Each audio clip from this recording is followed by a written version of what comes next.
കർത്താവിനാൽ അനുഗ്രഹിക്കപ്പെട്ടവരെ, നിങ്ങളിലുള്ളവൻ ലോകത്തിൽ ഉള്ളവനേക്കാൾ വലിയവനല്ലോ. 1 യോഹന്നാൻ 4 അധ്യായത്തിൻ്റെ 4 വാക്യത്തിൽ വിശുദ്ധ യോഹന്നാൻ ശ്ലീഹ ഓർമ്മിപ്പിക്കുകയാണ്, ഈ ലോകത്തിൻ്റെ ഏത് ശക്തിയെക്കാളും അധികാരത്തെക്കാളും ലൗകികമായ എന്ത് ആത്മാവിനേക്കാളും വലിയ ഒരു ശക്തി നമ്മുടെ ഉള്ളിൽ ഉണ്ട് എന്നുള്ളത്. The one who is in you is greater than he who is in the world. ദൈവത്തിൻ്റെ ആത്മാവാണ് നമ്മളിൽ ഉള്ളതെന്ന്, ദൈവമാണ് നമ്മുടെ ഉള്ളിലുള്ളതെന്ന് നാം മറക്കാതെ ഓർത്തുകൊണ്ടേയിരിക്കണം. ലോകത്തിൻ്റെ എല്ലാ പ്രതിബന്ധങ്ങളെയും തരണം ചെയ്യുവാൻ നമ്മളെ അത് ശക്തീകരിക്കും.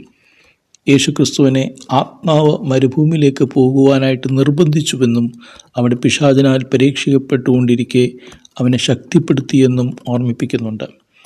നമ്മുടെ ജീവിതാനുഭവങ്ങളിൽ മുൻപോട്ട് പോകുമ്പോൾ ലോകത്തിൻ്റെ ആത്മാവിനെ വെല്ലുവാൻ, അതിനെ എതിർക്കുവാൻ, അതിനെ തരണം ചെയ്യുവാൻ ദൈവത്തിൻ്റെ ആത്മാവ് നമ്മളെ സഹായിക്കും, ശക്തീകരിക്കും. ദൈവം അനുഗ്രഹിക്കട്ടെ.